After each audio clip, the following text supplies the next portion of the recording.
Hello, this is Matt on the Moon Lambo channel, and I've been wanting to cover this story for a couple days or so now. There's a piece in the New York Post written by Charles Gasparino. You're probably very familiar with him at this point if you're in the XRP community.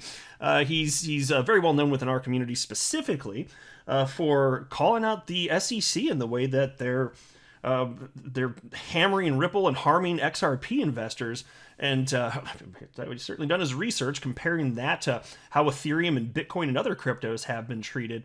And so he is a journalist on Fox Business Network, intensely covering all of this. So anyway, I just want to run through this piece because it's powerful.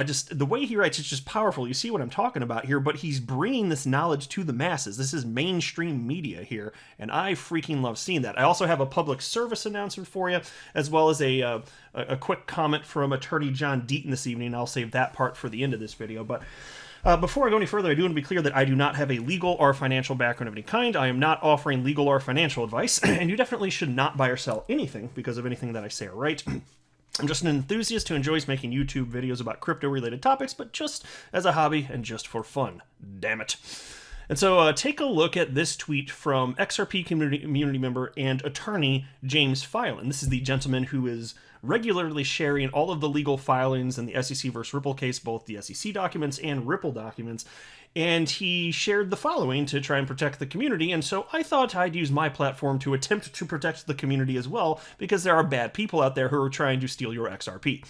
And so here's what James Filan tweeted out. Hashtag XRP community, hashtag XRP. Lots of scams out there. Just received this email. If you get it, delete it. And so I just want to make sure you're all aware that there's an email purportedly coming from Ripple, but it is not Ripple. And they're trying to take your XRP effectively.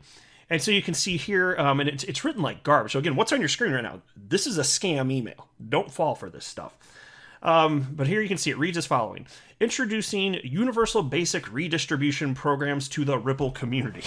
Ripple community. I think Ripple would write something that sounds anything like this. Check this out. This is garbage.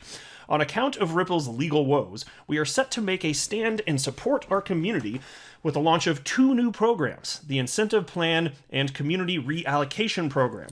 By making available funds that have been previously reserved strictly for our corporate customers, we are confident that this current quantitative easing will help foster the community spirit, push the price even further, and imbue the current holders with the true power of XRP. Yeah, there you go.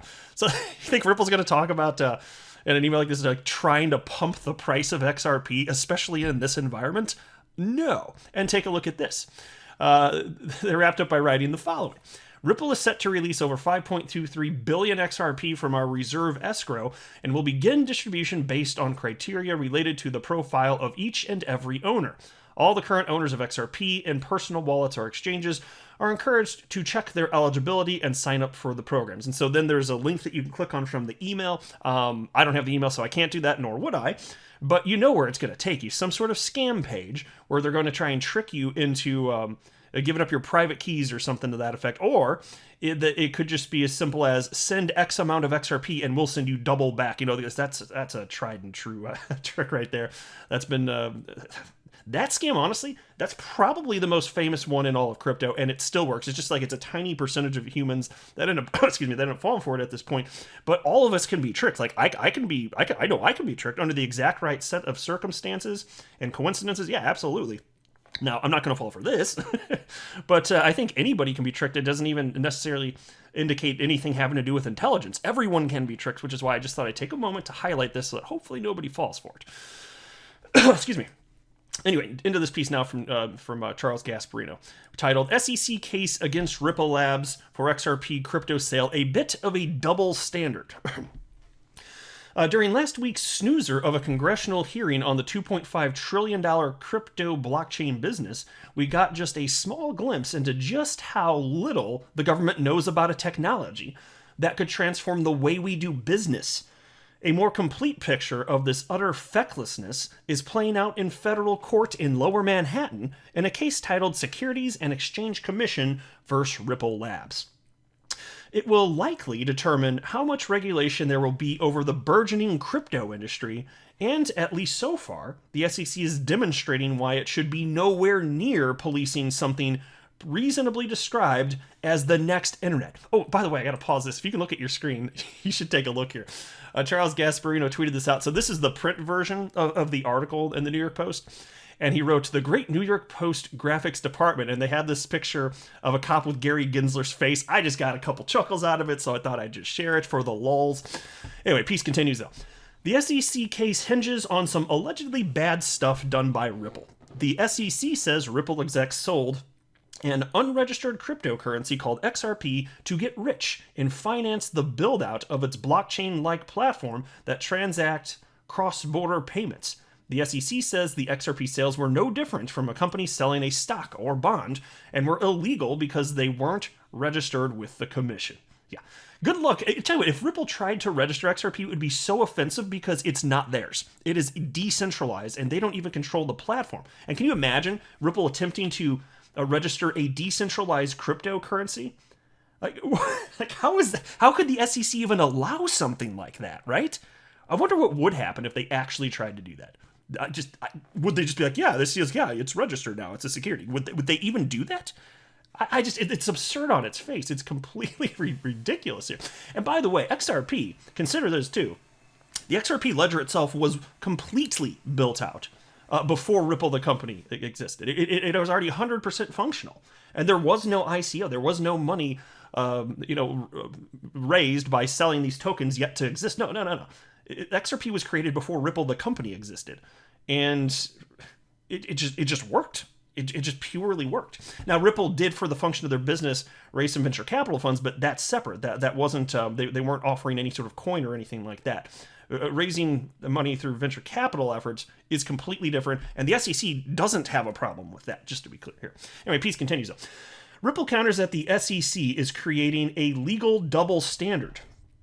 The XRP sales were legal because XRP is not that much different from other non-registered cryptos, industry heavyweights such as Ether and Bitcoin. If the creators of the first blockchain did not have to register their sales of Bitcoin, why should Ripple?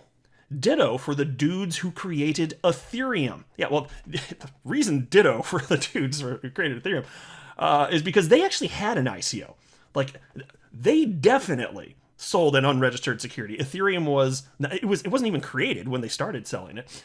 And then in the earliest of days, you could certainly argue that in the earliest of days, it was centralized too, on top of that, which is important when you're considering one of the prongs of the Howey test in particular, is there a common enterprise? Piece continues. The SEC seemed to officially declare Bitcoin and Ethereum's Ether a compliant crypto in 2018 speech by Bill Hinman, the former head of the SEC Corporation Finance Division. Ripple's defense hinges in part on using Hinman's words against the commission. XRP was used in the same way the Ethereum people used Ether to finance the initial build-out of their platform, so what's the beef? Yeah, except for, again, like XRP is used as a bridge currency on the platform, but understand that a key difference here is the XRP ledger itself, it was already built out. So yes, Ripple's building their business, and part of that, a major part obviously, is RippleNet. So yeah, there's the proprietary software there, but that's just them building out an actual business. So that's different. Whereas the people, the Ethereum people, they raised money for the sale of these tokens before the damn thing existed, and they were controlling the system, right? That's clearly worse. That's much, much worse. Anyway, piece continues. This is where things get nonsensical on the part of the SEC. The commission is now arguing that whatever Hinman said, his speech meant nothing. It's simply his opinion, nothing more. In court, the SEC is telling the crypto world it really hasn't made an official ruling whether Bitcoin or Ethereum's Ether comport with securities laws. And here's a quote from a SEC lawyer. "I don't want to be overly technical, but there is no action that the SEC took to say Bitcoin is not a security, Ether is not a security." So there you go. SEC, this is what the lawyers are arguing in the Ripple case, that they never took steps to declare Bitcoin or Ether not securities. Well, that's news to everybody else in the space, right? completely ridiculous here. So the words of a top official reviewed by then SEC Chair Jay Clayton doesn't reflect commission policy? Does that really mean SEC Chair Gary Gensler is going to track down the elusive Satoshi Nakamoto, whoever he or she is, to do to Bitcoin what he's doing with Ripple? The SEC declined to comment. Yeah, exactly. Excellent piece, though. I am so glad that the mainstream media is covering this. Seriously, as far as I'm concerned, the SEC is basically the devil. Like, they're just, I mean, what hell spawns? You know what I'm saying? These lawyers, like, they're just hell spawns as far as I'm concerned. And then there was this from attorney John Deaton. So actually, a couple things. I'll briefly mention this. I put out a video where I covered it in detail, but it's worth mentioning here. Hester Peirce and Elad Roisman, 2 of the 5 commissioners at the SEC, yesterday put out a lengthy article just tearing to shreds Gary Gensler's approach to regulating at the SEC. Part of it having to do with crypto, but they just shredded the entire approach very publicly. Now, they wrote it in a professional manner, of course, but man, talk about like division within the SEC, my gosh. And Hester takes serious issue with a number of things that Gary Gensler's doing, especially as it pertains to crypto. And she doesn't like the fact that he and some others are saying that the crypto frontier is like the Wild West. And she even wrote a piece, and I covered this previously as well, indicating how that's really not so much the case. And even Brad Garlinghouse, Ripple CEO, has talked about the same comment about how, no, Wild West, that's not so true. I mean, sure, scammers exist just as they exist in like pretty much every facet of life. But no, there are regulations. There's KYC, AML, all that stuff. And so John Deaton wrote the following on this concept of the Wild West in crypto as it pertains to XRP specifically. It's the Wild West when FinCEN and the DOJ declare a token virtual currency and fine a company $700,000, making it sign an agreement that it will register all token sales exclusively through FinCEN. But 5 years later, the SEC comes along and says, by the way, it's always been a security. And so, of course, John Deaton representing the $700,000 fine that Ripple was charged and they ended up paying. And XRP got legal clarity then, we thought, as a virtual currency, and life was moving on. It's just absurd. All these years later, what's with the gap on top of all of this? None of this obviously passes the smell test, but this is what we're dealing with here. Those little freaking asshat hell spawns at the SEC. I tell you what, I'm not a fan. I'm definitely not a fan. I'm also not a financial advisor. You should not buy or sell anything because of anything that I say or write. That would be a very, very, very bad idea. Until next time, to the moon, Lambo.